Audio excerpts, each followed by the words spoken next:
Bismillahirrahmanirrahim. Alhamdulillahirabbil alamin. Wassalatu wassalamu ala asyrafil anbiya'i wal mursalin wa ala alihi wa sahbihi ajma'in. Assalamualaikum warahmatullahi wabarakatuh dan salam sejahtera, salam Malaysia Madani. Saya ucapkan kepada semua yang dapat hadir pada sesi CDL PGB siri yang ke-9 pada petang ini. Yang saya hormati penyampai penceramah kita pada petang ini, Tuan Haji Syamsul ataupun Guru Besar GB Syamsul yang akan menyampaikan ataupun berkongsi pengalaman beliau dalam melaksanakan pengurusan tadbiran sekolah beliau. Jadi seperti biasa kita akan mendengar dahulu snippet daripada Datuk Dr. Amir sendiri sebagai orang yang mencetus idea mewujudkan CDL ini. Seterusnya kita akan sama-sama mendengar sesi pengongsian daripada Encik Syamsul dan akhir sekali kita akan akhiri dengan sesi soal jawab ya. Jadi untuk memulakan sesi pada petang ini, kita sama-sama lihat ataupun tonton video yang akan disampaikan oleh Datuk Dr. Amir. Silakan. Assalamualaikum warahmatullahi wabarakatuh. Pada kali ini saya ingin berkongsi tuan-tuan dan puan-puan suatu pendekatan pengurusan yang sering kita pendekatan yang agak mudah disebut juga sebagai PDCA ataupun do, check and juga adjust. Satu pendekatan yang sering kali digunakan untuk memudahkan kita pentadbiran di peringkat sekolah dan di peringkat di mana-mana sahaja. Plan maksudnya kita merancang suatu program ataupun perancangan di peringkat sekolah itu dengan teliti, kemudian kita laksanakan, kemudian kita pastikan sama ada kita cek ataupun kita pastikan sama ada kita punya perancangan yang kita laksanakan telah mencapai matlamat ataupun objektif yang kita tetapkan. Selepas itu untuk menambah baiknya kita melakukan adjustment ataupun kita adjust beberapa perkara sama ada daripada segi strategi ataupun masa dan sebagainya, bergantung kepada bagaimana kita melaksanakan program itu di peringkat sekolah atau di peringkat pelaksanaannya. Jadi proses ini sentiasa berterusan. PDCA ini adalah satu proses yang berterusan dan ini biasanya banyak membantu kita dari segi melaksanakan program dengan baik dan juga dengan cara untuk mencapai matlamat itu. Pendekatan ini adalah pendekatan yang dipanggil pendekatan repetition yang berulang untuk kita memperbaiki program yang kita laksanakan. Dan ini juga dipanggil yang dinamakan sebagai single loop learning. Single loop learning ini adalah satu proses yang membantu kita untuk matlamat ataupun objektif yang telah ditetapkan, tetapi dia bukan merupakan satu perkara yang akan membawa kita kepada sesuatu yang baru, maknanya bukan satu innovation. Ini juga dinamakan sebagai learning repetition ataupun the single yang akan berterusan sehinggalah merasa confident untuk melaksanakan program itu berulang-ulang. Salah satu contoh yang sering dan selalu kita buat di peringkat sekolah, bagaimana kita menggunakan pendekatan single loop learning ataupun PDCA ini, plan, do, check dan juga secara berterusan, secara repetition ini ialah sebagai contohnya ialah pecutan akhir di peringkat sekolah, sama ada SPM ataupun sebagainya. Program ini seringkali dilaksanakan di peringkat sekolah. Pengalaman kita menunjukkan bahawa dengan kita merancang, melaksanakan dan juga melihat sama ada kita punya pendekatan itu telah mencapai kepada matlamat ataupun sasaran yang telah ditetapkan, kita akan membuat adjustment setiap tahun untuk memastikan dia keberkesanan ataupun kecekapan pelaksanaannya itu dapat kita lakukan. Umpamanya mungkin kita mengubah strategi kita, strategi dari segi masa yang kita laksanakan, mungkin 2 bulan, 3 bulan sebelum peperiksaan, dan juga kita dari segi subjek yang kita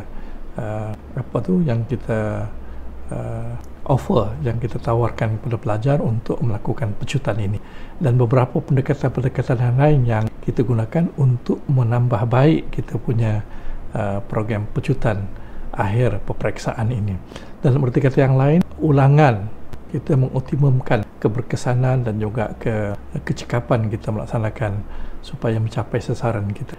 Dan pendekatan ini kita lakukan setiap tahun sehingga kita merasa confident dan untuk melaksanakannya secara berterusan. Walaupun sampai satu peringkat kadang-kadang program ini tidak kata orang itu tidak menambah sesuatu inovasi. Kadang-kadang pencapaian sasaran itu juga tidak meningkat sama seperti biasa. Dalam arti kata yang lain, sampai satu peringkat program ini dia akan berulang-ulang tetapi tidak meningkatkan pencapaian kita kepada yang lebih baik dan lebih cemerlang.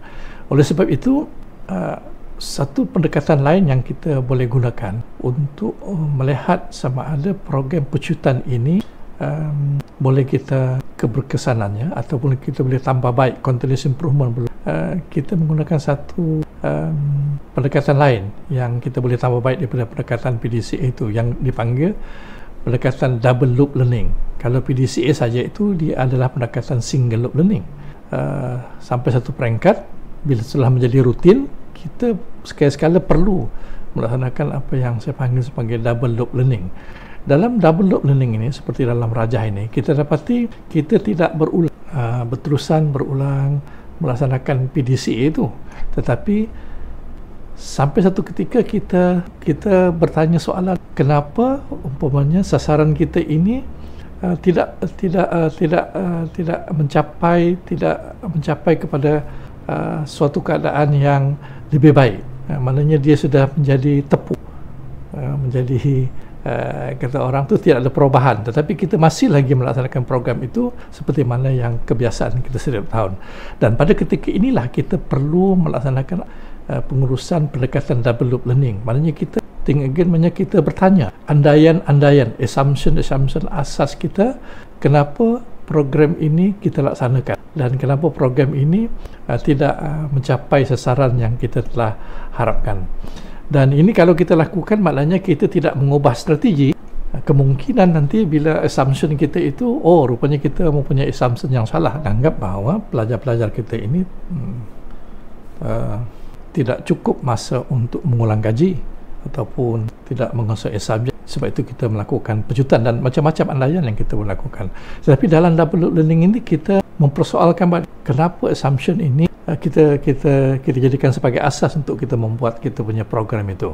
Dan kemungkinan kita akan ada assumption lain yang lebih baik untuk memastikan ada penambahbaikan, continuous improvement yang kita laksanakan. So sekali-sekala think again, bertanya the why part, kenapa kita laksanakan program ini. Sebab itu salah satu pengalaman saya kalau kita mengurus di peringkat sekolah atau di peringkat mana saja, salah satu ciri di mana kita terperangkap dalam single loop learning ini ialah kalau kita pergi dalam organisasi, kita bertanya rakan sejawat kita dalam organisasi, kenapa kita melakukan program ini?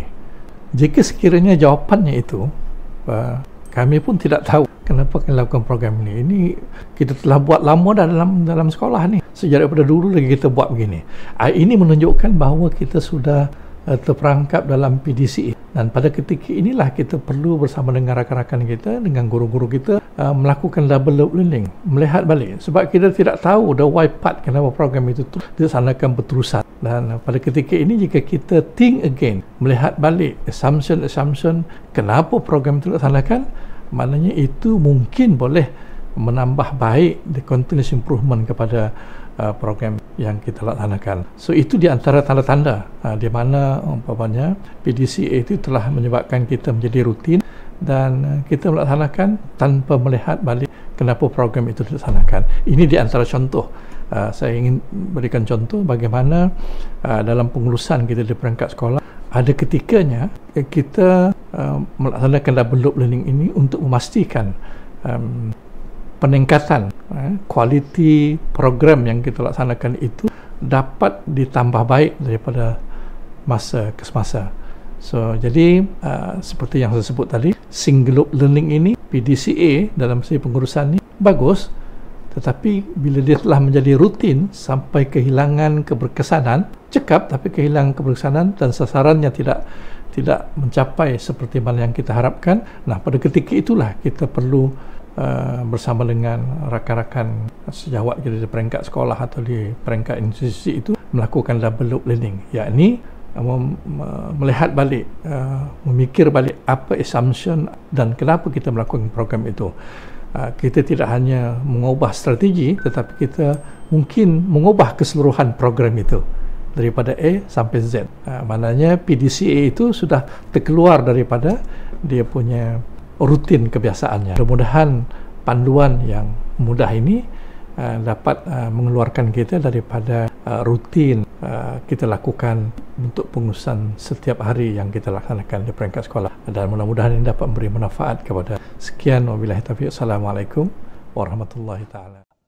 Waalaikumsalam warahmatullahi taala wabarakatuh. Alhamdulillah kita telah mendengar satu perkongsian ilmu yang sangat menarik daripada Datuk Dr. Amin sendiri. Dan bila disebut tentang double loop learning ini, mungkin saya just nak berkongsi sedikit saja. Pernah suatu ketika dahulu semasa UPSR masih dilaksanakan, saya melawat ke sebuah daerah. Pegawai di situ menyatakan bahawa mereka mensasarkan sekolah-sekolah dalam daerah ini akan mendapat ada peningkatan lah. Jadi mereka melawat ke sebuah sekolah, pencapaian sekolah tersebut agak rendah. Jadi, apa yang dijanjikan oleh pihak pengurusan sekolah adalah mereka akan usahakan habis silibus secepat mungkin supaya dapat dibuat latih zubi untuk meningkatkan pencapaian murid. So apa yang berlaku selepas itu, bila keputusan keluar, keputusan bukan saja tidak meningkat, malah semakin merosot.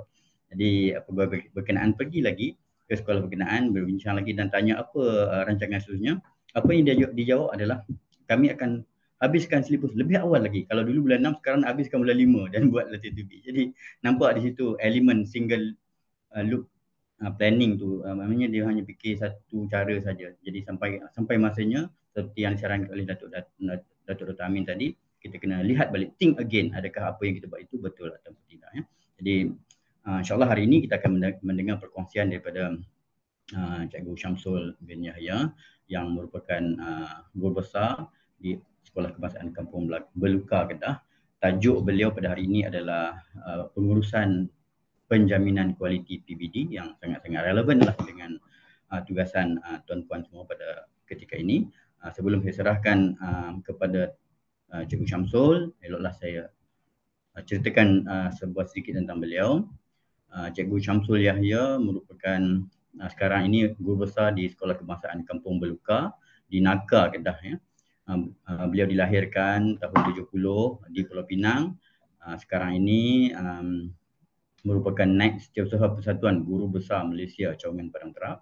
Dari segi pendidikan, beliau mendapat diploma dari Maktab Perguruan Persekutuan Pulau Pinang, seterusnya menyambung ke peringkat Ijazah Sarjana Muda Ekonomi di USM, dan juga beliau telah melalui program NPQL tahun 2017. Dari segi sejarah perkhidmatan, beliau bermula dengan mengajar di SK Sulaiman Pahang, seterusnya di SK Jambu Rias Karak Pahang dan beberapa sekolah lagi, sehingga akhirnya menjadi penolong kanan di SK Naka Kedah, naik penolong kanan co-curriculum, seterusnya penolong kanan HEM di SK Padang Senai, PK pentadbiran juga di SK Padang Senai, dan akhirnya menjadi guru besar di Sekolah Kebangsaan Kubang Palas 2018 dan seterusnya bertukar ke sekolah sekarang lah, guru besar di SK Kampung Beluka.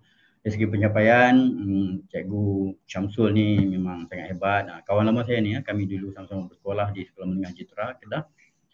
Beliau mendapat APC sebanyak 3 kali, mendapat anugerah pengurusan kurikulum daerah, anugerah pengurusan HEM terbaik daerah, merupakan penulis buku amalan guru besar bersama IAB, tempat keempat kolokium amalan terbaik PGB Immersion Kedah tahun 2019, anugerah khas program khas sekolah hari guru daerah di tempat beliau sekarang, merupakan pembentang amalan terbaik PGB, Immersion Kebangsaan dan pelbagai anugerah lagi. Yang terakhir saya boleh nyatakan di sini, pembentang perkongsian amalan terbaik kepimpinan sekolah negeri Kedah.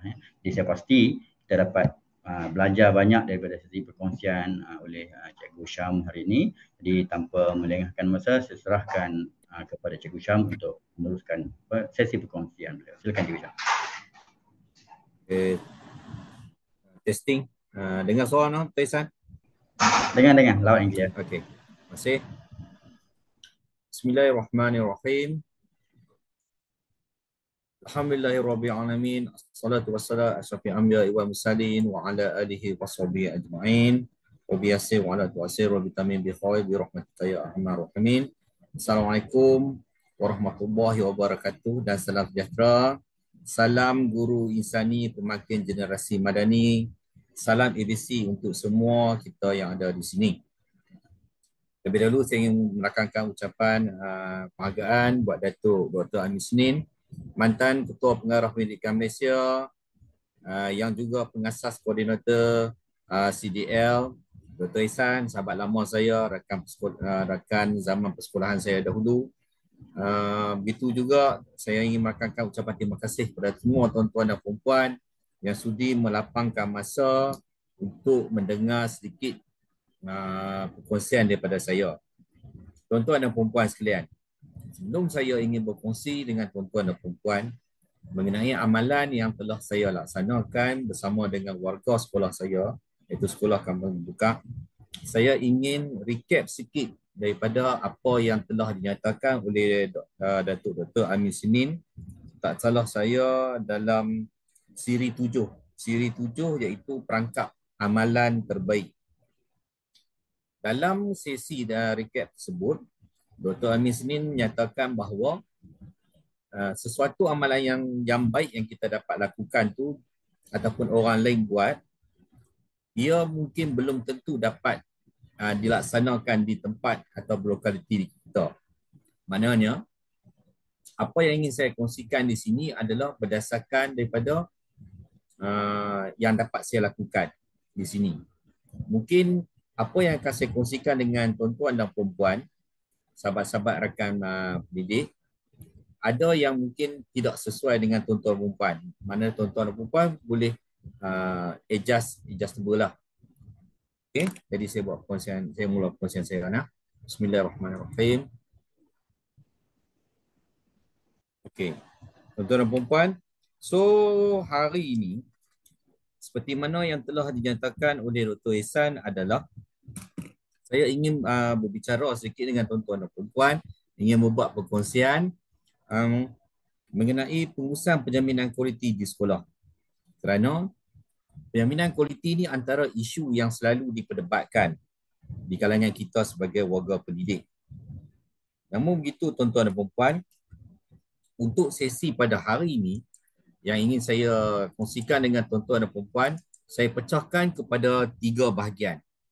Bahagian yang pertama adalah mengenai milestone ataupun roadmap sekolah yang telah saya sediakan dengan barisan pentadbir dan juga warga pendidik sekolah saya. Yang kedua adalah saya akan tunjuk sebuah sikit pada tuan-tuan dan perempuan, yang mana saya tahu tuan-tuan dan perempuan selaku guru, ketua panitia maupun pentadbir di sekolah dah mahir dah mengenai pengurusan 4P ni. Jadi cuma saya nak ulang balik. Mungkin ada benda yang baru ataupun tuan-tuan dan puan boleh ambil sebuah sedikit apa yang saya kongsi nanti. Dan seterusnya adalah saya ingin kongsikan dengan tuan-tuan dan puan adalah apa yang program yang telah saya laksanakan untuk saya membantu cikgu-cikgu di sekolah saya. Seterusnya tuan-tuan dan puan, ini adalah warga sekolah saya, ada lebih kurang 34 orang cikgu. Kita tak ada warga yang orang kata guru yang muda. Semuanya kebanyakannya lapis-lapis. Kalau istilah, kalau kita bersembang ni, kita panggil bersembang secara santai ni, kita panggil remaja purba lah. Mana dia umur yang hampir mencecah ke antara range 45 ke 56 tahun. Okay. Cuma ada seorang dua saja yang muda tapi dalam range 45 begitu. Seperti ini tadi yang Dr. Ihsan dah sebut, latar belakang saya. Okey, ni latar belakang, ni gambar warga sekolah. Okey, seterusnya tuan-tuan dan puan, ini adalah maklumat asas sekolah saya. Ini saya kongsi sikit lah. Sekolah saya ni berada di berhampiran dengan sempadan Thailand, iaitu pintu kedua untuk masuk ke Thailand, iaitu Kota Putra. Okey. Maknanya kalau tuan-tuan dan puan mungkin apabila membaca ataupun mendengar dalam laman sosial apa semua mengenai Kota Putra ataupun Rubber City, maknanya dekat, sekolah saya dekat dengan kawasan tersebut dah. Okey. Kemudian ini adalah hala tuju sekolah, yang mana saya gariskan hala tuju sekolah ni ada 3. Satu matlamat jangka pendek, kemudian yang kedua jangka masa sederhana, dan seterusnya matlamat jangka panjang. Setiap matlamat yang saya matlamat jangka pendek, jangka sederhana maupun jangka panjang ni, ketiga-tiga matlamat ni akan diselitkan mengenai apa yang kita harapkan dari segi pelaksanaan PBD di sekolah kita, dari segi keputusan cikgu maupun dari segi pencapaian murid tersebut. Dan perkara ini ada selalu memang kita wawarkan, dan cikgu-cikgu dah faham apa matlamat untuk matlamat sekolah Kampung Belukak ni. Kalau kita tengok matlamat jangka pendek, ada tercatat di situ pemantapan PBD, peratus MTM meningkat, jangka sederhana pun peningkatan TP5 dan TP6, kemudian kualiti penguasaan amalan ICT, kemudian menyumbang kepakaran. Matlamat jangka panjang dia ada kaitan. Sekali lagi kita tengok satu persatu tuan-tuan dan puan, insya-Allah.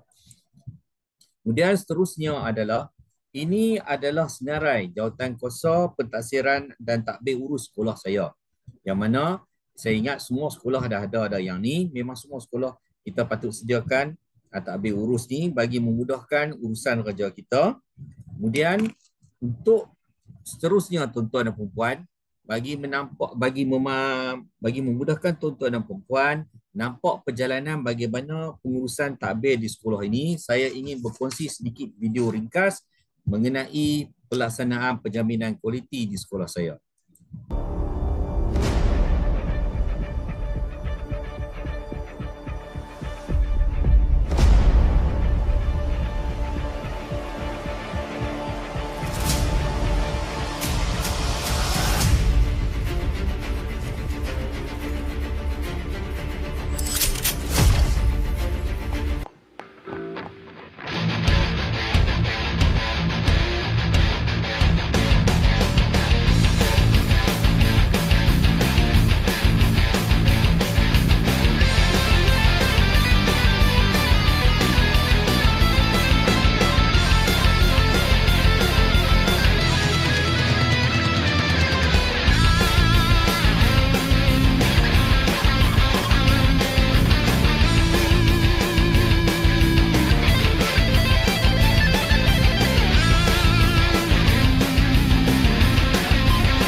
tuan-tuan dan puan, tersebar sedikit.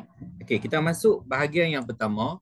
Bahagian yang pertama adalah saya nak ceritakan tuan-tuan dan puan mengenai roadmap sekolah Kampung Belukang dari segi pengurusan PBD.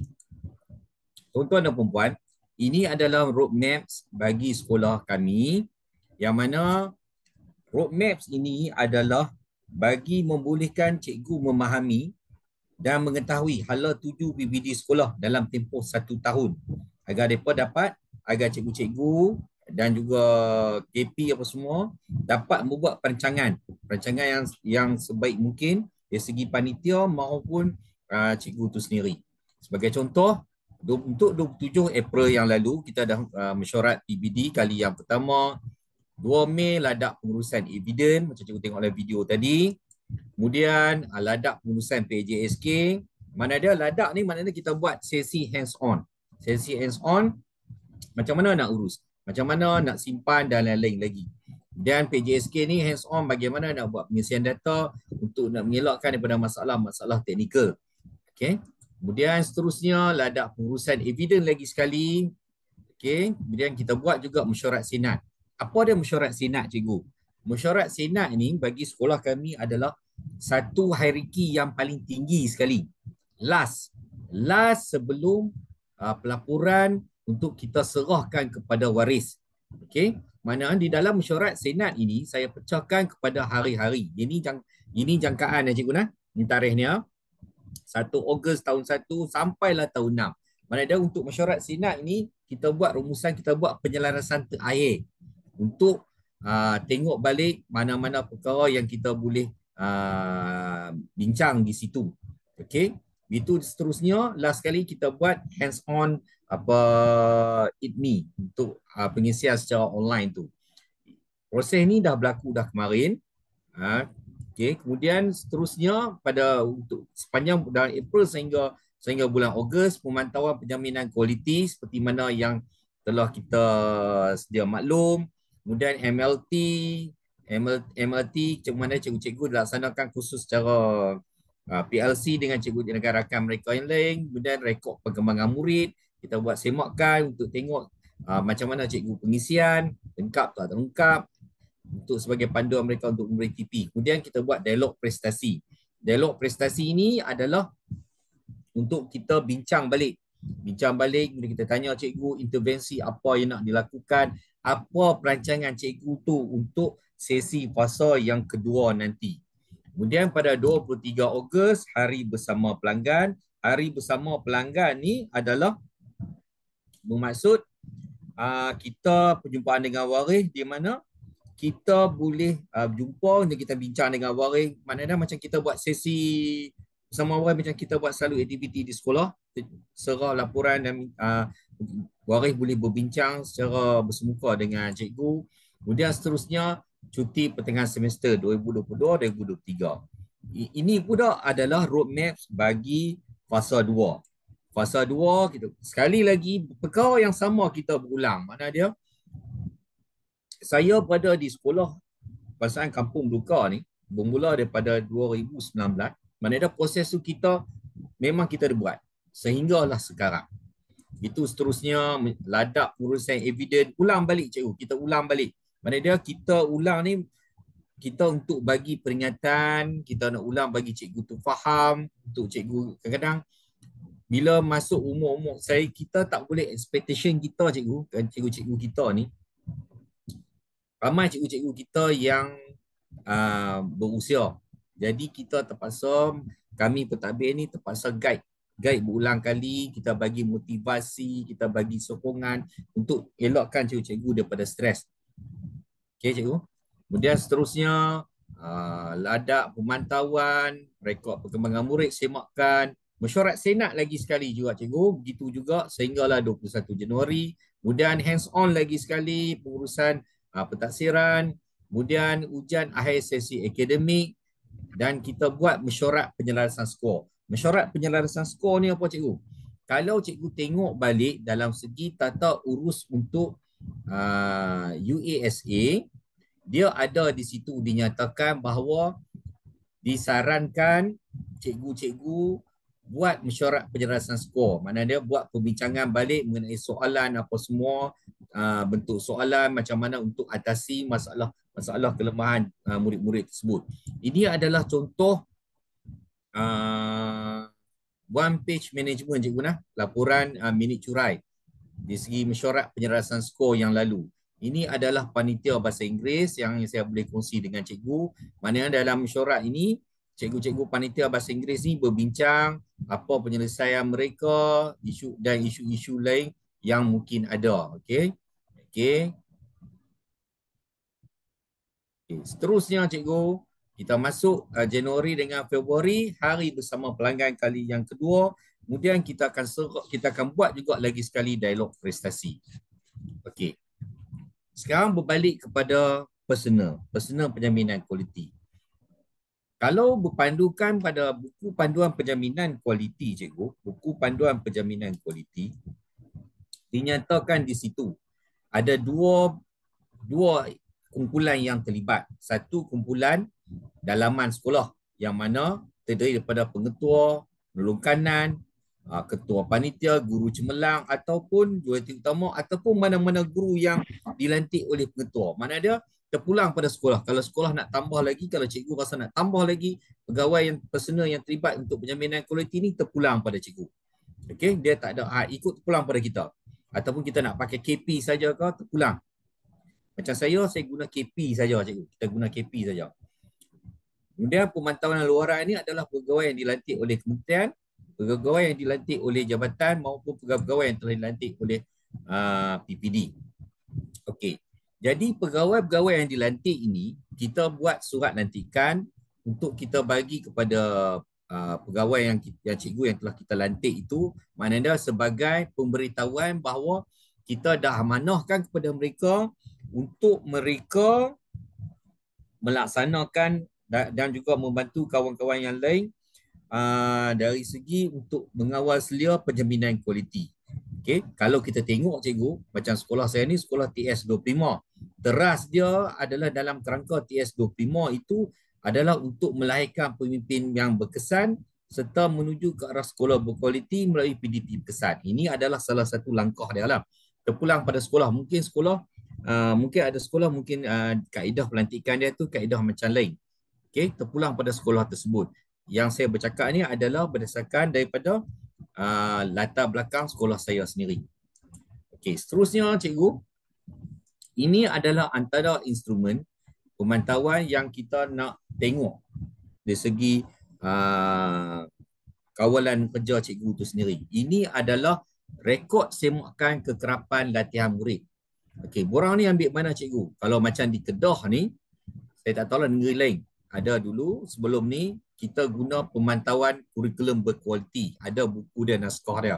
Dalam buku tu dia nyatakan dah borang-borang sampel-sampel borang yang kita boleh gunakan. So bahagian yang ini saya masih lagi guna lagi sebagai salah satu instrumen untuk kawal selia latihan murid dari segi kerja buat murid apa semua tu. Mana dia? Yang ini borang ini kita perturunkan juga kuasa kepada KP untuk menyemak latihan murid.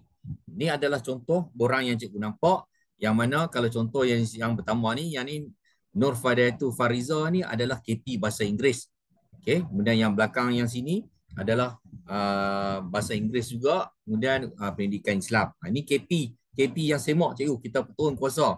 Mana dia seperti mana yang saya nak kementerian, jabatan, perkasakan MLT. Jadi kita bagi tugas kepada MLT itu. Okey, sebab itu kita berujuk balik pada lantikan personal tu. Kalau kita rasa mungkin sekolah cikgu ramai cikgu. Kalau seorang KP dia nak semak semua memang tak sempat.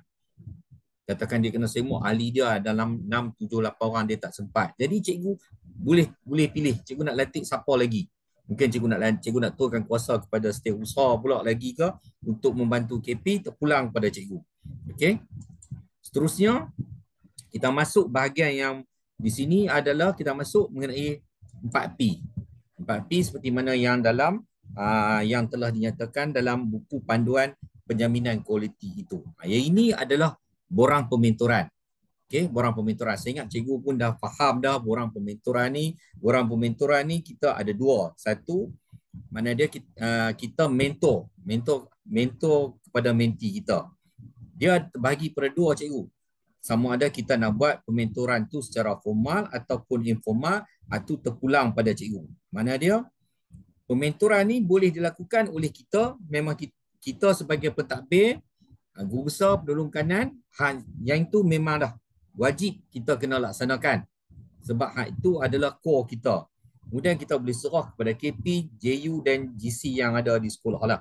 Okay? Terpulang pada sekolah cikgu, mana dia, kalau cikgu nak lantik KP, bagus, mana dia, KP tu seseorang yang ada pengalaman lama bekerja, dia ada ilmu dan pengetahuan, dia ada budaya kerja cemerlang, ataupun dihormati oleh cikgu-cikgu yang lain. Macam sekolah saya ni, saya lega, alhamdulillah, ada seorang GC matematik.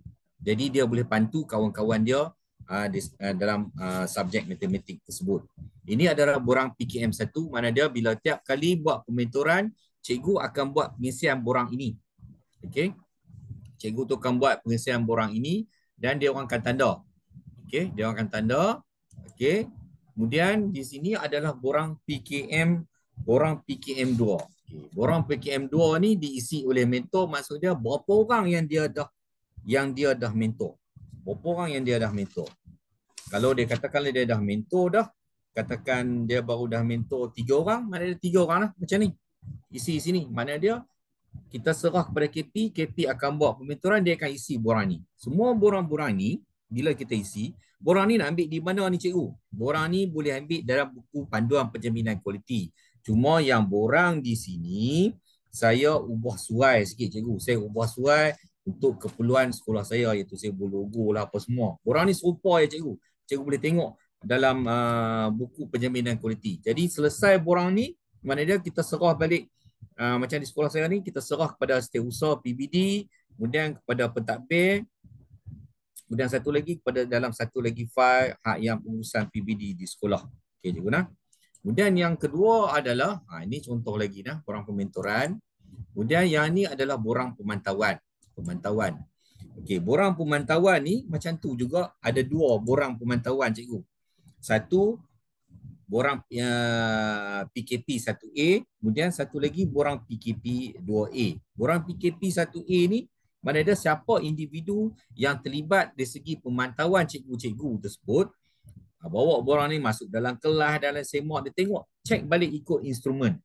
Ada setengah kadang-kadang kawan-kawan tanya saya, ada setengah cikgu pun tanya, dia kata, cikgu, kami ni kalau kami tengok dalam pemantauan, borang pemantauan ni cikgu, instrumen tu ada sampai 6.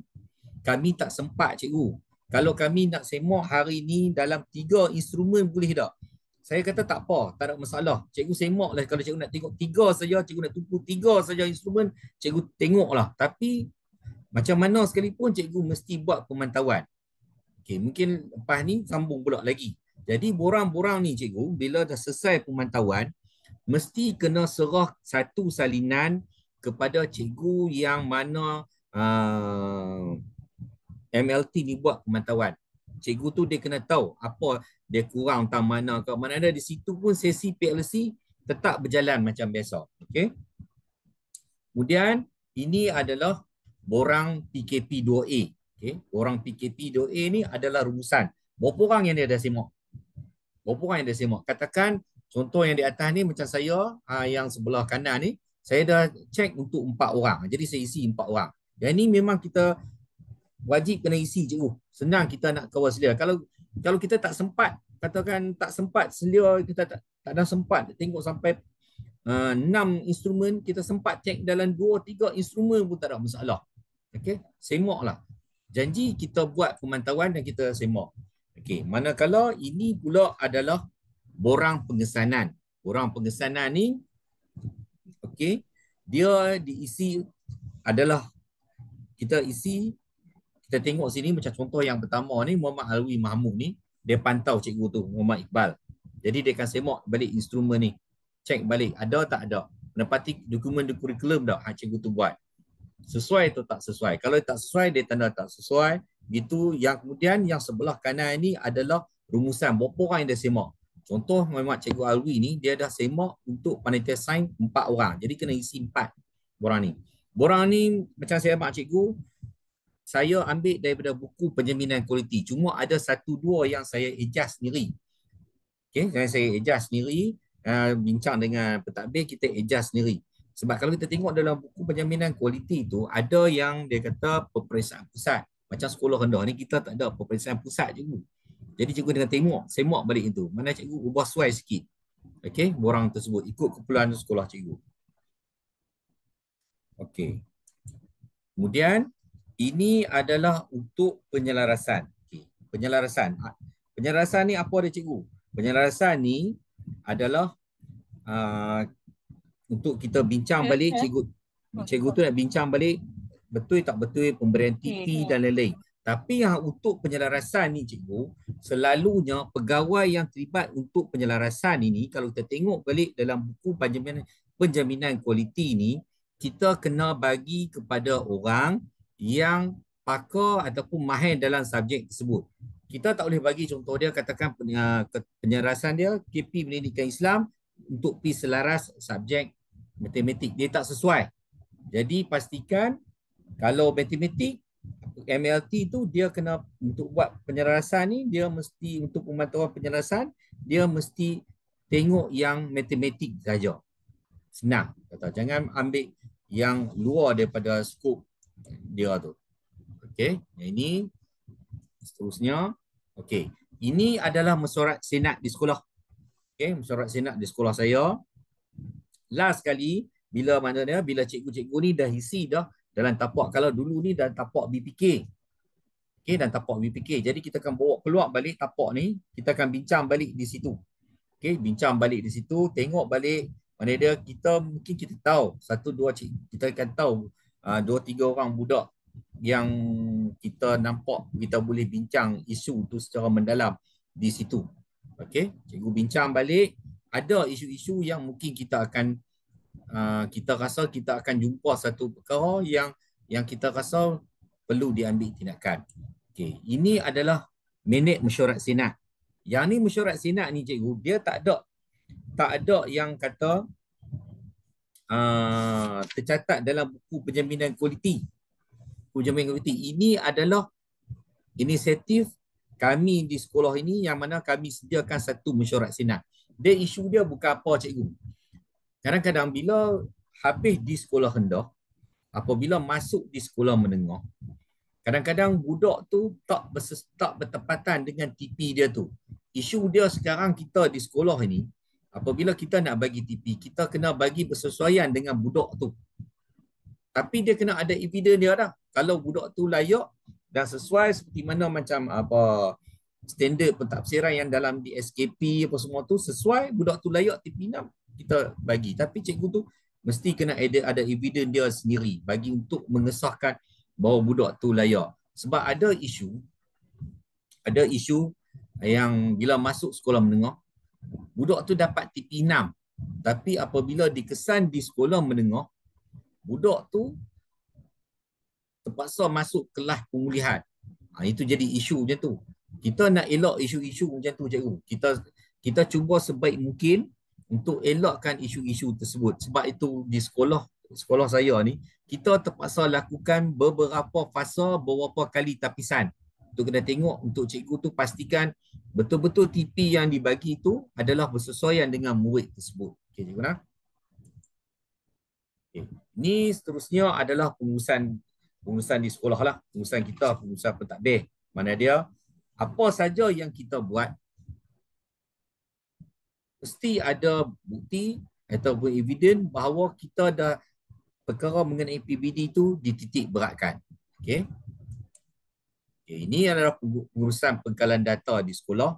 Untuk pengurusan pengkalan data di sekolah pula, untuk memantapkan lagi, bagi membolehkan cikgu-cikgu tu menguasai macam mana kaedah nak bagi pentafsiran untuk bantu kawan-kawan yang tak mampu, kita memang galakkan sesi PLC di sekolah. Saya memang galakkan cikgu-cikgu saya laksanakan PLC sama-sama di sekolah. Sebab ada kawan-kawan kita yang mungkin ada masalah di segi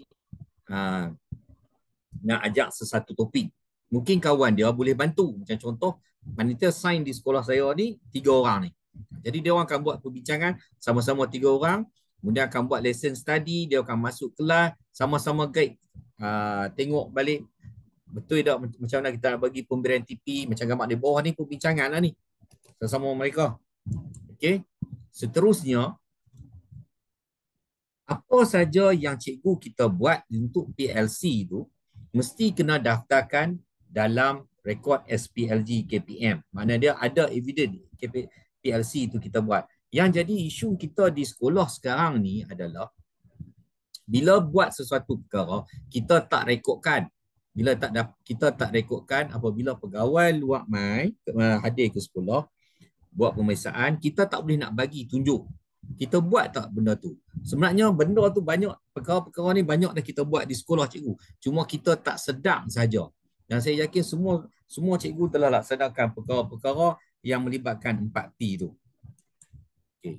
Seterusnya, ini adalah data-data sekolah saya punya.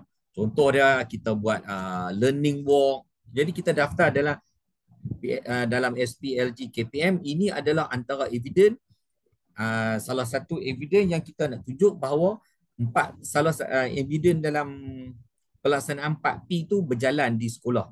Okey, cikgu. Okey. Bagi sekolah saya, kita nak buat perancangan. Apabila kita nak buat perancangan, saya lebih suka menggunakan data-data. Kita ambil data tu. Jadi data tu senang.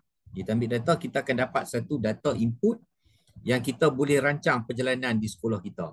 Dia tak semestinya, katakan, mungkin yang hadir pada sesi petang ni, tak semestinya semua pentadbir. Ada mungkin KP ataupun MLT. Jadi cikgu boleh guna, cikgu boleh buat, saya bagi cadangan, kita boleh buat kaedah ini. Cikgu buat survey dan cikgu boleh tengok data tu sendiri. Macam saya ni, saya ambil soal selidik waris bagi PBD tahun 2022.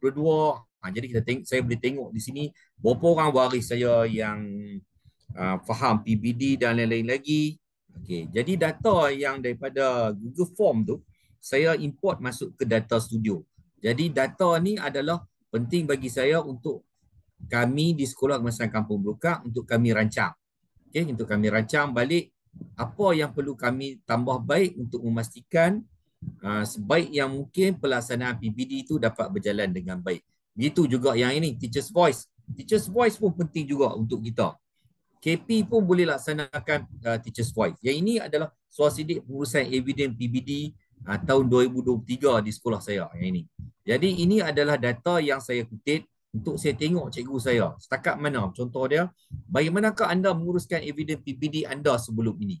Ada yang, contoh yang di sini paling banyak simpanan fail sendiri. Mana dia saya tahu, cikgu saya, evidence budak-budak ni, cikgu saya banyak simpan dalam fail sendiri. Hampir 19 orang daripada jumlah 34 orang simpan fail sendiri. Ada yang simpan dalam catatan dalam buku RPH lah. Kemudian ada yang guna catat dalam buku murid lah. Kemudian ada yang guna ICT lah. Kemudian kita buat survey lagi. Kita buat survey berbagai cikgu untuk kita kutip data. Data ni penting untuk kita kuasai. Cikgu boleh buat macam-macam dalam Google Form tu. Contoh dia, cikgu nak buat Google Form mengenai pementoran ke. Cikgu buat. Jadi cikgu boleh nampak di situ tang mana cikgu kita lemah. Jadi di situ kita boleh bantu cikgu-cikgu kita sendiri. Yang ini yang saya laksanakan ni, yang Google Form yang cikgu nampak di skrin ni adalah mengenai amalan ICT di sekolah. Jadi saya nak tengok cikgu saya. Sebab kita sekarang cikgu, apabila kita bercakap mengenai PBD, di zaman era yang moden ni, kita di zaman era yang moden dalam pendidikan ni, mau tak mau, penggunaan handphone adalah perkara wajib. Dan saya yakin cikgu-cikgu kita di sekolah, semua evidence pembelajaran murid-murid ataupun evidence murid-murid tu semua disimpan di dalam handphone.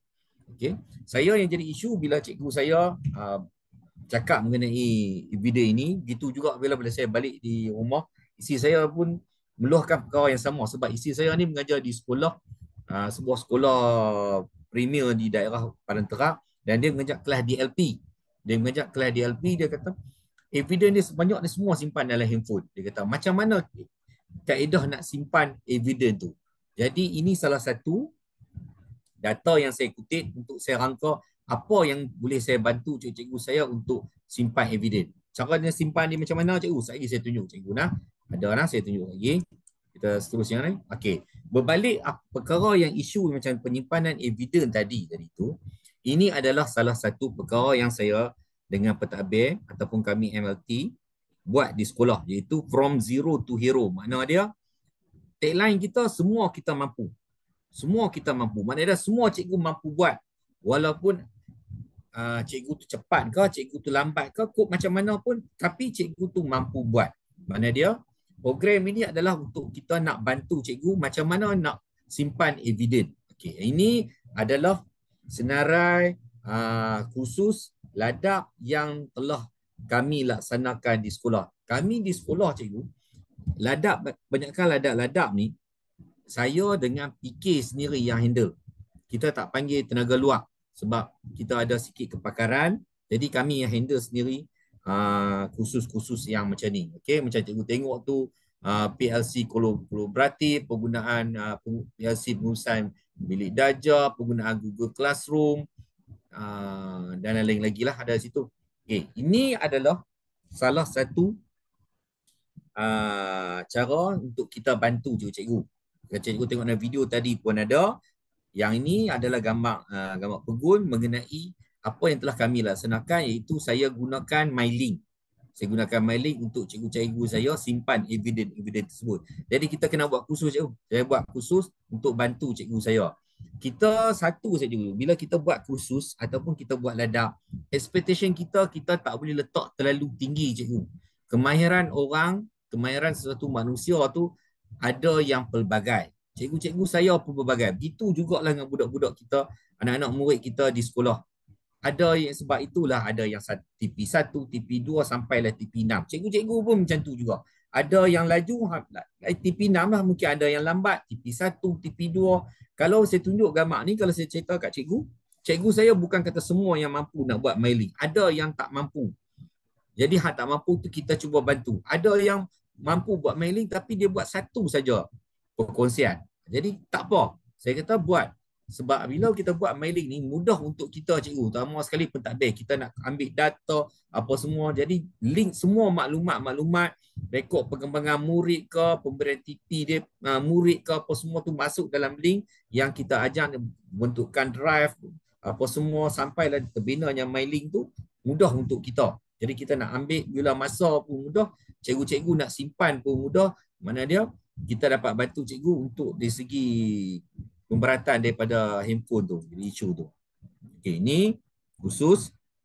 Yang ini MyLink saya cikgu nah. Ini MyLink saya sendiri. Mana ada untuk saya dalam ni kebanyakan data-data cikgu-cikgu saya yang buat semua ada dalam sini. Mana ada daripada 2019 sampai tahun 2023 ni semua ada di sini. Jadi saya just ambil saja. Cuma kita bimbing cikgu tu untuk simpan eviden BBD tu di dalam MyLink.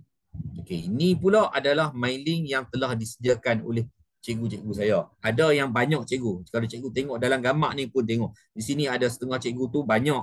Ada setengah cikgu tu sikit. Ada juga cikgu di sekolah saya yang cuma buat satu link saya cikgu. Dia buat link rekod perkembangan murid. Tapi kalau kita nak buat dalam MyLink ni, cikgu nak simpan eviden ni, pastikan kalau contoh rekod perkembangan murid, pastikan bila kita guna, kita nak bagi akses tu, cuma bagi viewers saja. Bagi tengok saja. Jangan bagi data tu can edit apa semua, jangan. Kita bagi klik just for viewers saja. Okey.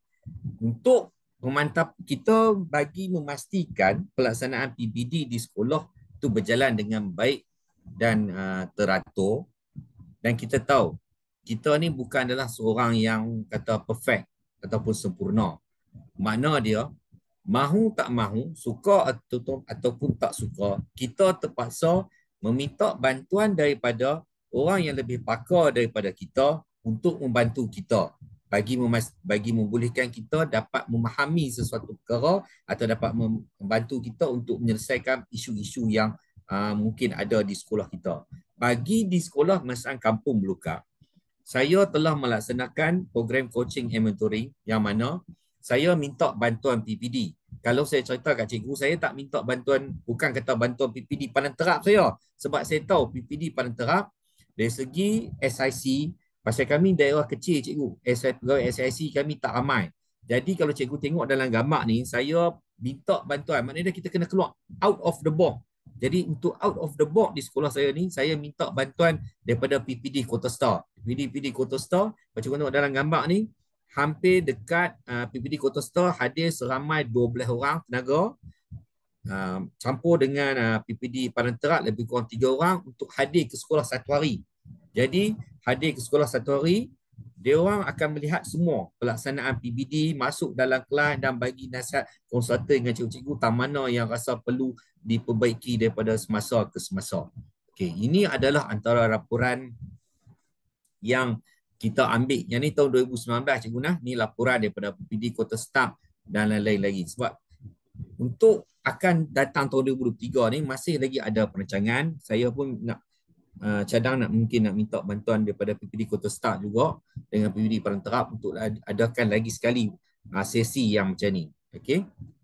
Kemudian seterusnya, bagi mengatasi isu-isu dalam pelaksanaan PPD di sekolah, saya nampak cara kaedah yang lain yang boleh dipraktikan adalah kajian tindakan.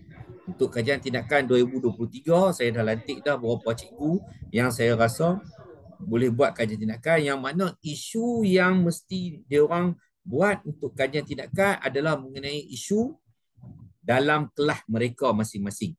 Isu macam mana nak selesai isu, contoh dia ada budak yang TP2, macam mana nak selesai isu murid-murid yang TP2 ni untuk naik ke TP3 ataupun yang seterusnya lagi.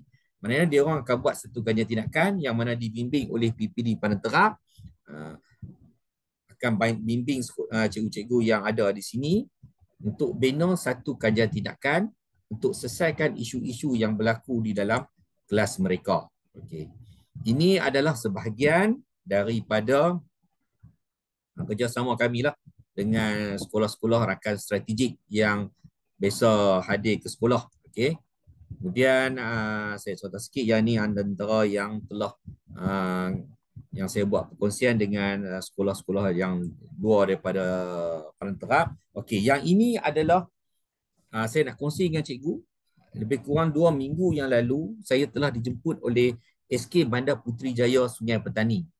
Jadi kalau kita buat penjaminan kualiti cikgu, kalau cikgu buat panggil orang lain pun, cikgu boleh buat. Guna kalau cikgu katakan minggu ni, cikgu nak cerita buat kata pementoran. Ni saya buat cerita pementoran. Jadi tetap isi borang yang sama. Cikgu boleh simpan untuk simpanan cikgu sendiri. Itu juga kalau kita panggil pegawai-pegawai luar untuk hadir ke sekolah. Okey, yang ini tambahan. Okey, ini tambahan. Kalau kita tengok balik, sembang balik dengan PPD, sekarang ni adalah tempoh yang mana sedang berlaku proses pemantauan penjaminan kualiti di sekolah daripada bulan, tak salah saya lah nah, kalau saya salah minta maaf, daripada bulan 6 sehingga bulan 10 ini. Sekarang ni kalau cikgu tengok di bahagian pembangunan kurikulum, dia bagikan lagi satu tapak yang mana kita boleh, cikgu boleh gunakan dia untuk pantau di segi penjaminan kualiti di cikgu. Mana cikgu masuk bahagian penggunaan kurikulum ni, ambil tam bahagian pentaksiran bilik darjah. Di situ kita boleh download 3 borang ini. Ni 3 borang ni. Satu borang SRT, senarai semak penjaminan kualiti PPD. Maksudnya di situ dia bagi dah siap instrumen. Apa yang cikgu tu mesti ada. Apa yang mesti yang ada. Cikgu tu mesti ada, yang cikgu mesti simpan, yang mesti cikgu tu kuasai. Kemudian MLT pun begitu juga. Okay, MLT, SLT pun begitu juga. SLT maknanya kita bertadbir sekolah lah. MLT ni KP dan lain-lain. Kemudian guru mata pelajaran. Maknanya ada 3 borang di situ. Senarai semak ni bila saya tengok balik, banyak membantu cikgu. Kita nampak tahu, kita dapat lihat apa yang perlu kita ada dan apa yang perlu kita faham. Okey, yang ni terkini tahun 2023 nah. Ini antara sekolah yang bisa hadir ke sekolah. Ini antara CJ yang saya ada lah. Okey. Selalunya saya akan buat perkongsian cara kerja di sekolah, apa yang telah kami praktikan di dalam Facebook saya sendiri lah. Yang ni page saya sendiri, Best Practices OGB Syam. Mana dia apa-apa perkara yang kami buat di sekolah, banyakkan mengenai PPD lah saya kongsi di sini. Okey. Jadi kalau cikgu-cikgu berkelapangan, cikgu mungkin boleh ikuti dalam sini, cikgu boleh ambil kalau cikgu mungkin nak gunakan dia sebagai panduan cikgu sendiri di sekolah. Setakat itu saja dahulu. Saya serahkan balik kepada Dr. Ihsan. Apapun setakat ini perkongsian pada saya. Mungkin cikgu ada apa-apa persoalan, cikgu boleh kemukakan di ruangan chat, ataupun cikgu boleh cikgu ada cadangan lain ke, ataupun cikgu nak kongsi idea cikgu sendiri, cikgu tulis bahagian chat. Kalau cikgu ikuti melalui YouTube, cikgu boleh tulis di bahagian komen tu, kerana setiap pandangan daripada cikgu adalah sangat berharga bagi saya, bagi kita juga rakan-rakan yang ikuti sesi pada petang ni, untuk kita buat penambahbaikan dari segi kerja buat kita daripada semasa ke semasa. Jadi saya ingat setakat tu dahulu. Saya serah balik kepada Dr. Ihsan. Silakan Doktor. Terima kasih banyak Cikgu Syam. Satu perkongsian yang sangat menarik. Banyak perkara yang dibuat oleh Cikgu Syam di sekolah beliau. Saya pasti para pendengar juga telah dapat manfaat yang besar daripada sesi perkongsian ini. Antaranya yang saya dengar tadi, first time lah di sekolah kebangsaan ada mesyuarat senat, which is very interesting idea, yang pastinya memberi satu motivasi kepada guru-guru di sekolah GB Syam. Jadi saya buka kepada sesi soal jawab. Sekiranya ada apa-apa soalan, tuan-tuan boleh tanya, boleh tulis kalau nak tulis. Kalau nak tanya boleh unmute lah dan tanya soalan. Jadi sementara kita menunggu soalan daripada para pendengar, Cikgu Syam, mungkin boleh ceritakan sikit kepada pendengar, pada petani, hasil daripada yang cikgu dah buat di sekolah cikgu dengan pelbagai program untuk membantu guru dalam aspek PBD ini. Macam mana pula impaknya kepada murid di sekolah cikgu? Mungkin cikgu boleh jelaskan sikit di sini. Okey cikgu. Saya terlupa ada satu lagi. Okey. Saya patah balik, recap balik tentang mesyuarat senat. Okey. Okey, bila kita cerita about mesyuarat senat ni, apabila kita keluar balik data, kita isi bahagian tapak BPK tu, tiba-tiba ada kes budak yang tak lepas TP. Kita kena ingat, minimum kita TP 3. Tiba ada satu atau dua kes TP 2. Apa yang kita nak kena buat?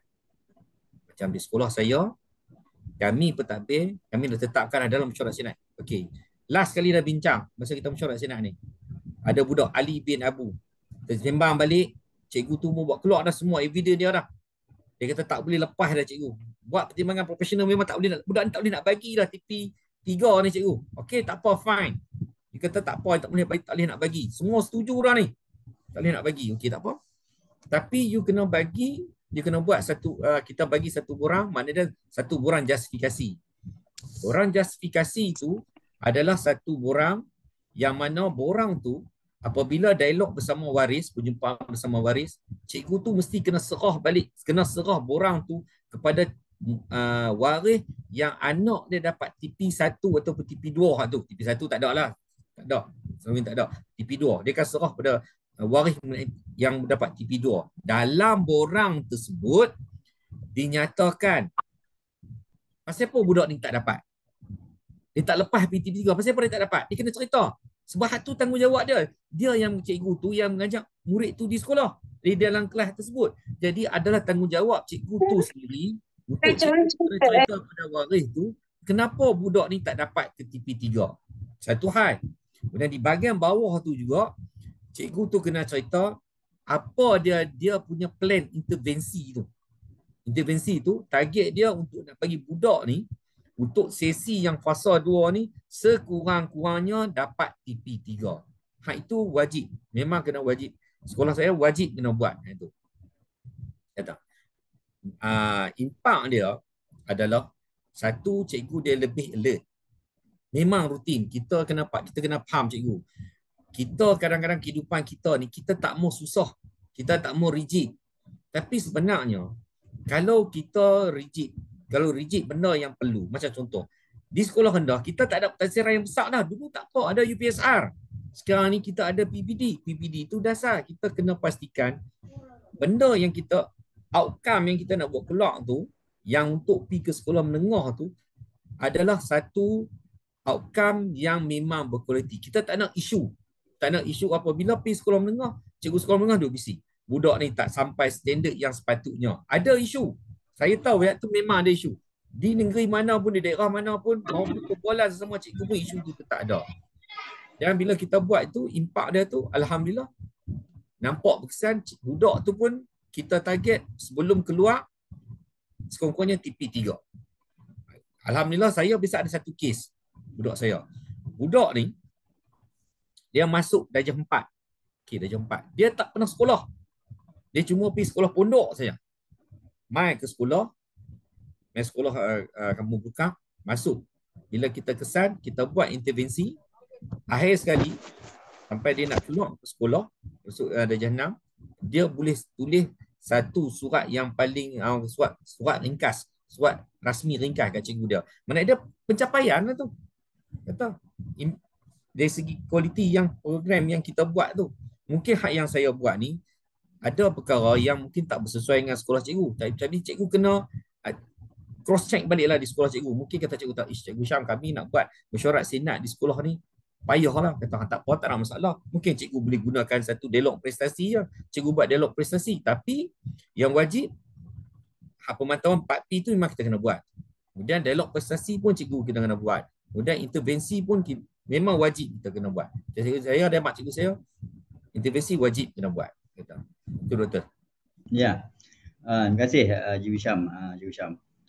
Memang saya nampak tugas sebagai seorang guru besar di sini sangat berat. Sangat berat, banyak benda yang perlu dibuat.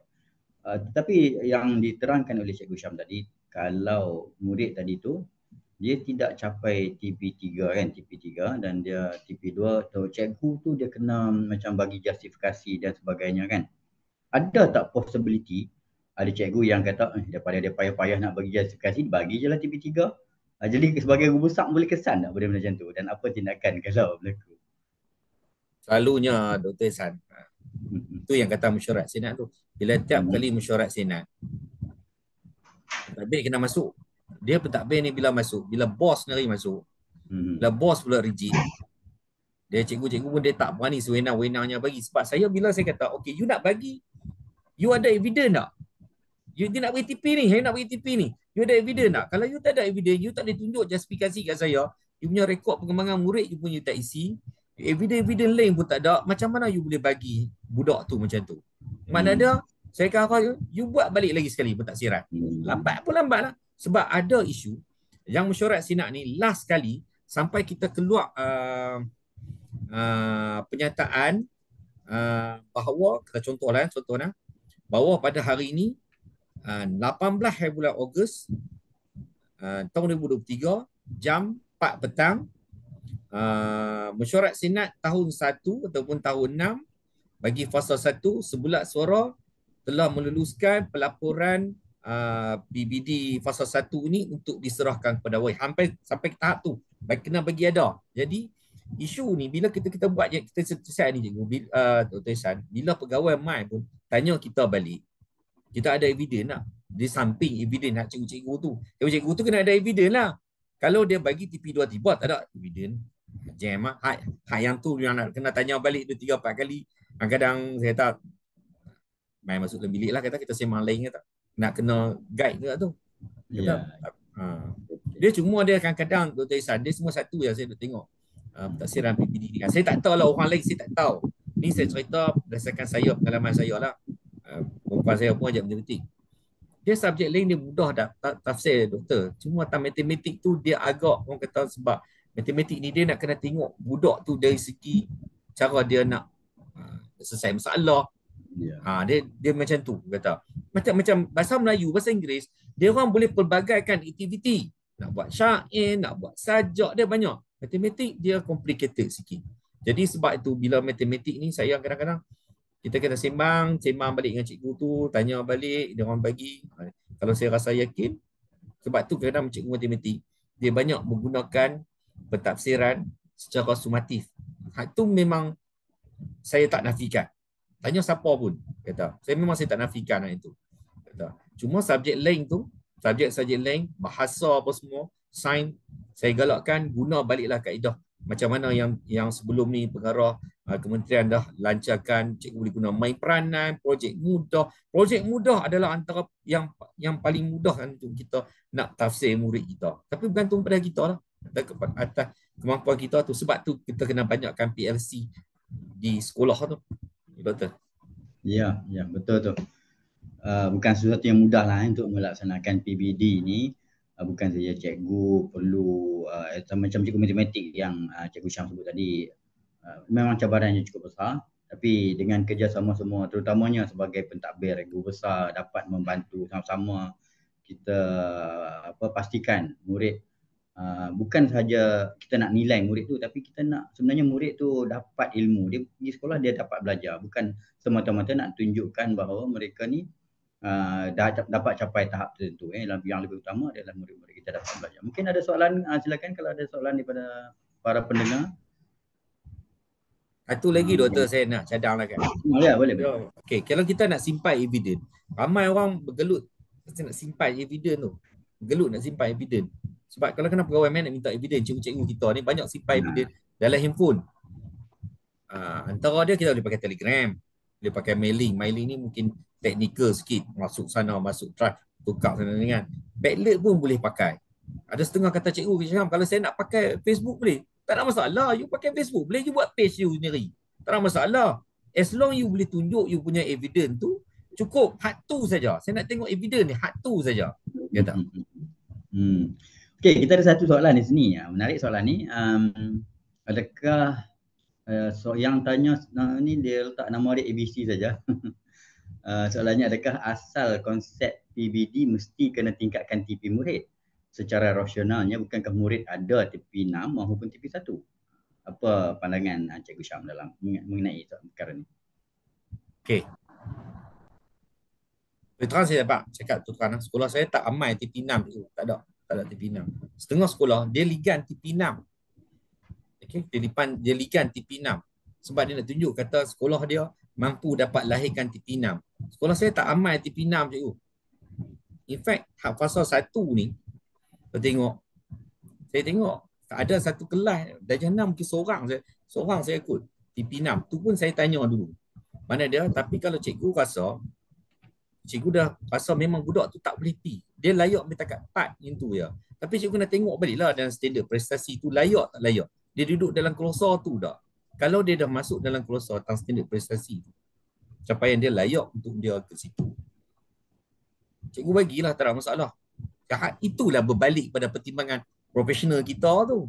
Hak dalam penjaminan kualiti dia ada hak pertimbangan profesional. Makna dia ada setengah pula. Ini pandangan saya lah nah, pandangan saya ni cakap. Kata setengah. Macam mana ni Cikgu Syam kata, kami ni tertekan ni kata, pentadbir nak TP tu lebih. Kami boleh bagi macam ni saja. Kami boleh bagi, budak ni tak boleh nak naik dah TP 6 Cikgu Syam. Budak ni layak TP 4 saja. Macam mana kami nak buat? Sedangkan ada katakan atas daripada kami nak budak tu kami nak target TP 6 lebih daripada 10 orang katakan. Nasihat saya macam ni je. Apabila cikgu nak cakap dengan orang atasan pada cikgu kena tunjuk evidence lah. Cerita betul-betul. Yang ni saja yang layak. Kalau dia kata cikgu rasa dah ini, itu saja cikgu kena stick dengan tulisan cikgu lah. Saya nak komen jauh-jauh tak boleh kat pasal cerita tu dia institusi sekolah tu. Dia tak sama. Ya. Cikgu besar ni dia tak sama. Mungkin cikgu ABC yang tanya soalan ni tertekan, mungkin bukan kalau tak dia pun mungkin ada situasi di mana cikgu-cikgu rasa tertekan apabila ada pentadbir yang kata by hook or by crook kena pastikan dapat TP yang lebih tinggi lah contohnya kan, 4 ke 5 ke 6 ke kan. Jadi mungkin mereka berpendapat murid tu sendiri levelnya hanya setakat itu saja. So dalam keadaan ini apa pendapat Cikgu Syam? Menit tu soalan tu? Maksudnya mungkin murid ni dia hanya level dia mungkin TP 3 atau TP 4 saja, tapi pihak pentadbir kata naikkan ke TP 5 atau TP 6, ataupun kalau tak sampai 6 pun mungkin dia ni hanya TP 2 saja levelnya tapi naikkan sampai TP 4 contohnya. So apa pandangan Cikgu Syam dalam keadaan macam tu? Saya ni lah, setakat saya jadi rusak ni. Saya tanya cikgu saya lah. cuba tanya cikgu saya, kata pernah tak rusak paksa tu naik TP. Saya ingat saya tak nak paksa cikgu saya. Sebab cikgu tu yang ngajak kelas tu, dia yang lebih tahu budak tu. Tapi you kena buat lah. Tu yang saya kata tu, kita kena berbalik kepada kerja buat kita. Intervensi you buat dah. Kata, kalau you nak bagi TP3, tapi you, intervensi you tak buat nak bagi budak tu, tak boleh lah juga. Kata, kita ni cikgu kata, you kena buat juga sesuatu untuk bantu dulu budak tu untuk peningkatan TP dia. Tapi kalau you buat dah intervensi, segala-gala you buat dah, you katakan you buat PL projek based learning pun tak mampu nak tingkat, you buat main peranan pun tak mampu, you buat yang sumatif pun tak mampu. Kalau dia memang dari situ, memang dia layak yang tu, tapi tu yang kata mesti kena ada evidence dan justifikasi. Saya sebenarnya bila saya apabila cikgu tu dia nak bagi TP, dia mesti stick kepada evidence dia dengan justifikasi. Kalau memang layak TP, takat TP tu sajalah kata. Tapi ya, macam sekolah saya memang tak ramai TP 6. Ya. Sebab cikgu ada setengah cikgu dia takut, kata kami takut cikgu nak bagi TP 6. Tak takut apa-apa. Betul. Dia takut, kata kami kalau bagi TP 6, kami takut bila pegawai mai, dia pun nak evidence cikgu. Dia pun nak suruh kami tunjuk betul ke budak ni layak ke ni ke apa semua. Saya kata, you simpan the evidence. Kalau you simpan evidence, kalau you rasa budak tu memang layak, cukup menepati syarat mana dalam DSKP dan lain-lain tu, kalau dia layak TP 6, just bagi. Kata. Tapi mesti layaklah, kena ada evidence apa semua, lengkap semua tu. Yang itu yang penting tu. Betul. Itulah. Jadi maksudnya apa yang Cikgu Syam buat ni adalah cikgu tidaklah macam memaksa macam soalan tadi, budak tu dah memang tak layak tapi nak suruh dia naikkan juga kan. Okay. Tapi dalam aspek yang lain ataupun persepsi yang berbeza, kalau kita dengar apa yang Datuk Amin cakap tadi tentang double loop punya intervention ataupun program tu kan. Kalau single loop ni maksudnya kita buat PDCA. Itulah yang kita buat selama ni. Tadi Cikgu Syam katakan kita buat macam-macam tapi tak naik juga. So menurut Datuk Amin tadi, kita tengok balik benda lain, think again. Mungkin selama ni kita buat benda tu tak berapa nak betul ataupun tak kena menepati sasaran. So kita kena ubah balik dan kita tak boleh nak kata lah pada saya lah kan. Tak boleh lah kita nak kata kita dah buat habis dah, budak ni dah memang tak boleh naik kan. Sebab tu datangnya macam Cikgu Syam buat di sekolah cikgu, kajian tindakan ni sangat penting untuk kita nak tengok balik di mana yang menyebabkan budak kita ni tak boleh nak faham apa yang kita ajar kan.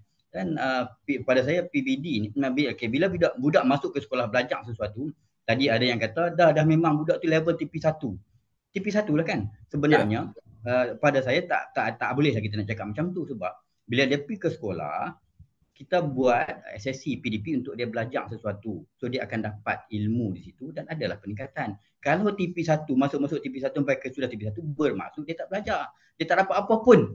Adakah sebab dia memang tak reti sampai langsung tak terima kan? Tak adil lah untuk kita nak menilai budak macam tu kan. Budak macam mana pun, teruk macam mana pun, Allah cipta kita ni semua dah cukup sempurna. Adalah kelebihan dia di mana-mana. At least dia boleh naik sikit. Jadi di situlah datangnya tadi yang kata kajian tindakan dan sebagainya, kita buat double loop punya intervention untuk kita nak cuba lihat sebaik mungkin macam mana kita boleh bantu mereka. Ya, mungkin ada satu soalan lagi di sini yang saya boleh bacakan daripada Cikgu mana tadi? Nur Hafizah tadi. Cikgu Syam nampak tak? Ni ada soalan dari Cikgu Hafizah tu. Dia punya, bolehkah kita buat perjumpaan tu? Ya, perjumpaan tu. Bolehkah kita buat perjumpaan mesyuarat sama guru untuk penyelarasan PBD direkodkan dalam PLC? Cikgu, saya jawab perjumpaan Cikgu Nah. Kalau cikgu tengok macam saya cakap tadi, penyelarasan, mana dia, kalau cikgu nak buat mesyuarat macam tu, nak selaras, satu, cikgu kena pastikan orang yang ketua yang untuk selaras tu mesti adalah daripada subjek cikgu sendiri. Jangan ambil penitia pendidikan Islam nak selaras untuk matematik, tak kena tu. Okey? Satu. Yang kedua, pastikan bila kita nak selaras tu, evidence kita kena ada lah cikgu. Sebab kita kena ingat cikgu, penyelarasan ni makna dia kita nak kena bincang. Contoh dia hari tu, dia selaras cikgu. Cikgu nak bagi TP4. Kawan yang selaras cikgu tu, dia kata budak ni tak sesuai TP4, budak ni sesuai TP5. Sebab tu dalam penyelarasan tu dia akan berlaku satu, orang kata, perdebatan. Perdebatan tu normal, hak tu normal. Cikgu ceritalah, bagi evidence lah apa semua, tunjuk semua. Mana ada di situ sampai cikgu bincang dapat titik temu. Dia mesti ada titik temunya bila kita berhujah ni, bila kita bersembang ni, sampai kita dapat betul kita dapat yang TP apa yang sesuai. Tapi kalau katakan nak tengok sampai 34 orang, tak ada cikgu, saya abang. Memang tak ada. Ambil lah certain case 2, 3, 4 orang. Contoh dalam kelas tu ada 2, 3 orang budak yang kita rasa bermasalah, ambil hak budak tu. Contoh dia ambil satu sampel hak budak lemah, satu sampel hak budak mungkin high flyers ke. Contoh macam tu lah. Okey, ya sebenarnya kalau kita nak sembang pasal PBD ni memang akan ambil masa yang panjang, saya faham. Tapi at least kita dapatlah gist daripada apa yang dijelaskan oleh Cikgu Syam, especially usaha-usaha beliau di sekolah SK Kampung Belukang ni. Cuma mungkin saya boleh baca satu soalan lagi, ini daripada Puan Hamidah. Saya rasa soalan ni sangat relevan lah dengan semua yang ada dalam ni. Kalau murid tu dia tak kuasai 4M, jadi apa yang pihak SK Kampung Belukar buat bagi murid yang macam? Okey, kalau budak tu tak kuasai lah, kita kena ingat cikgu, dia bila kita kena semak. Satu, mungkin budak tu masalah pembelajaran. Kita kena tengok tu, kita kena tengok. Sebab itu dia ada instrumen tu, cikgu kena sembang balik dengan pemulihan. Buat apa orang kata, saya lupa dah nama istilah dia. Ada instrumen ujian dia tu. Kalau budak tu diagnostik, diagnostik. Kalau budak tu kena pergi buat pemeriksaan tu, hantarlah hak tu. Dia satu. Ada soalan tadi, lupa tadi saya. Yang budak yang tak menguasai ni, mungkin satu kalau dia budak tak menguasai, dia mungkin ada masalah. Yang itu kita buat berbalik macam saya buat tadi, dia kok mana pun intervensi memang wajib kita kena buat. Memang wajib kita kena buat. Intervensi tu, saya cakap ni, saya abang kita kena buat intervensi. Tapi cikgu yang mengajar dalam kelas tu, cikgu yang lebih tahu budak tu, cikgu lebih arif. Macam mana cikgu tahu dah macam mana cikgu nak buat intervensi. Cikgu atas idea cikgu sendiri. Sebab itu apabila kita cakap intervensi ni, dia patah balik kepada kajian tindakan tu. Kajian tindakan tu salah satu kaedah dia untuk kita nak selesai masalah hak yang tu lah cikgu. Yang hak masalah hak budak cikgu tu. Itu patah balik pada kajian tindakan tu. Kata? Okey, ramai yang bertanya tentang link kehadiran ni. Kejap lagi pihak Rustia akan beri dalam ni. Mungkin dah boleh beri sekarang pun sebenarnya link kehadiran ni. Kita pun dah sampai ke penghujung ni. Jadi saya mohon untuk pihak Rustia berikan link kehadiran supaya para peserta kita boleh isi sekarang. Tu dah ada dah dikongsikan. Jadi boleh klik pada link tersebut, isi sedikit maklum balas, nanti sijil akan di-emailkanlah ke email yang telah diberikan. Okey, sebelum kita akhiri sesi pada petang ni, ada satu pendapat ni daripada Cikgu Nurazah binti Baduroding. Saya guru mengajar di menengah atas. Daripada pemantauan saya dapati guru-guru tak dapat membezakan pentaksiran TP untuk PBD dan TP untuk soalan pentaksiran peperiksaan. Ini menengah atas. Maksudnya sekarang di sekolah rendah, sekolah kebangsaan, sekolah rendah lah tak ada kan pentaksiran tu. Peperiksaan exam tu dah tak ada, cuma PBD saja. Tapi kalau di sekolah menengah masih adalah, especially menengah atas.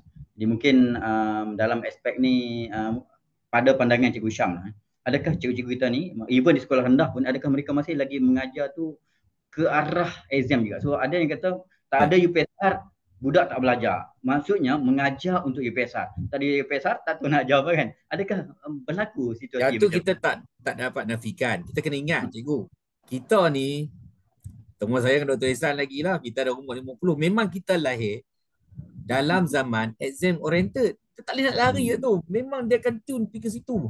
Kecuali pelatih-pelatih baru IPG ni, dia pun didedahkan kaedah baru. Kita hak lapis lama ni, memang dia akan pergi arah tu. Saya pun kadang tengok ke cikgu saya kata, banyak pergi ke arah exam oriented ni, saya kata. Cuba ubah soal. Tapi kalau kita nak ubah cikgu, kita ni dah lama dah macam ni. Nak ubah pergi ke benda yang baru cikgu, ambil masa. Ya. Tak apa, ansur-ansur maju. Saya tak apa cikgu. Buatlah tak apa cikgu. Ambil masa. Ada masalah tak apa kita bincang. Sebab Ya. tu saya kata bila ada masalah macam tu, guna saluran PLC tu. Saya kata PLC tu penting tu. PLC tu penting sebab ada di kalangan kawan-kawan kita yang lebih mahir daripada kita. Jadi guna sesi PLC tu untuk kita bincang balik isu-isu tu. Cuma kadang cikgu-cikgu kita ni dia sebenarnya banyak cikgu-cikgu kita buat PLC tapi dia tak sedar kata yang dia buat tu adalah PLC. Kata dia jadi isu tu. Kata tapi kalau boleh spesifik dalam bila kita nak buat PLC ni, bincang pada isu yang cikgu macam isu cikgu tadi lah kata. Bincang balik. Dalam PLC tu kena bincang. Satu yang ada nampak. Baik. Baik. Jadi mungkin yang terakhir lah ni sebelum kita tutup sesi pada petang ni. Alhamdulillah sangat bagus penyertaan pendapat, soalan dan sebagainya. Jadi ada ni daripada teacher Cikgu Syam boleh baca tak? Kit.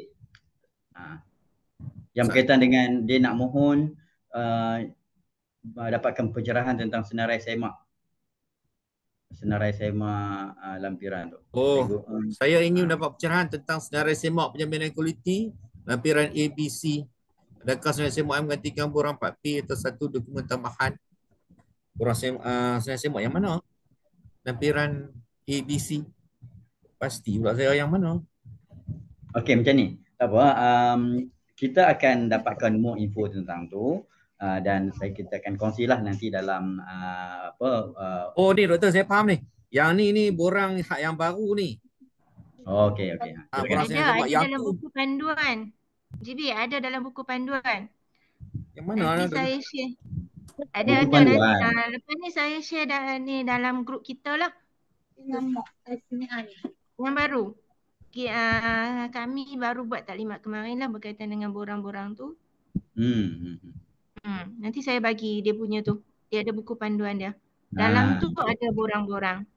Borang-borang yang dimaksudkan lah ABC tu. Ya. Ada ABC kan. ABC. Terima kasih GB Hamidah. Ya. Puan Pengetua Hamidah. Puan hebat ni. Nanti masa siri 11 masa saya bentang nanti saya akan share lah macam mana intervensi yang kami buat bagi pelajar yang tak boleh baca sedangkan dia orang dah ada di sekolah menengah kan. Jadi bagus tu. Nanti bagus tu. sebab apa? Sebab dia kita target 100% layak CJ tu. Alhamdulillah. Sebab tahun SPM 2022 kan kita dapat 100% layak CJ kan. Dia bila sembang buat isu BUD ni dia luar benda dia sembang kadang 3 hari 2 malam tak habis. Kita akan dengar nanti bila bincang nanti. Dia banyak benda kita nak kena bincang. Baik, kita dah sampai ke hujung. Mungkin Cikgu Syam nak buat rumusan sedikit 20 saat. Silakan. Pertama kali masih ada Dr. Ihsan lah. Rumusan saya mudah saya cikgu.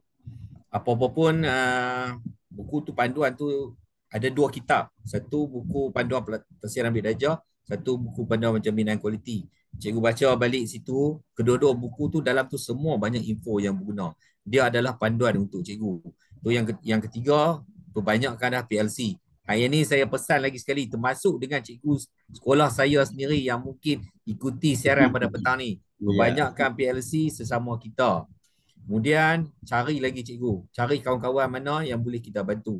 Saya takat hari ni saya share takat apa yang saya dapat mampu saja. Apapun nombor telefon saya dah bagi dah tadi, cikgu boleh tengok dan cikgu boleh PM saya dalam Facebook. Nanti kita boleh berbual di situ. Apa-apa yang boleh bantu saya bantu. Lagi sekali Dr. Ihsan, masih banyak-banyak atas peluang apa yang ni. Terima kasih juga tuan-tuan dan puan yang sudi tunggu sampai 4.30 orang ni. Apapun saya doakan semoga tuan-tuan dan puan dipermudahkan segala urusan. Sekian, terima kasih doktor. Terima kasih banyak Cikgu Syam. InsyaAllah perkongsian yang sangat bagus. Saya harap kita semua telah pun mendapat manfaat daripada sesi perkongsian ini. Untuk maklumat lanjut boleh melayari Facebook CDL. Ada video dalam tu, boleh tanya soalan kita boleh jawab dan sebagainya. Dan Untuk makluman semua, minggu depan pada hari dan masa yang sama, hari Rabu minggu depan, Dr. Husaini bin Abdullah akan berkongsi. Beliau pengetua dari SMK Seri Manjung akan berkongsi tentang satu aktiviti yang dibuat yang dinamakan Fly with the Nature, di mana beliau ke arah kelestarian alam dan sekolah beliau berjaya mencapai Green Flag Eco Schools peringkat antarabangsa. Jadi sama-sama kita akan ikuti pembentangan daripada Dr. Husaini pada minggu depan. Jadi setakat itu untuk hari ini. Terima kasih banyak. Sekian. Assalamualaikum warahmatullahi wabarakatuh. Assalamualaikum warahmatullahi wabarakatuh. Jadi Kak Kimran nak ambil gambar dulu. Ambil gambar. Okay. Kita bergambar dulu. Ambil gambar. Wani screenshot Wani. Kan Wani? Okay, boleh. Terima kasih semua. Nombor telefon saya ada situ ya, kita boleh bincang nanti insya-Allah. GB Manisa pun ada. Terima kasih GB Manisa. Okay, saya start ambil gambar ya. Okay. Senyum semua. Okay. 1, 2, 3. Sekali lagi 1, 2, 3. Freestyle. 1, 2, 3. Okay, sudah. Terima kasih Wani. Terima kasih semua. Moga dimudahkan segala urusan. Jumpa lagi. Assalamualaikum warahmatullahi wabarakatuh. Terima kasih.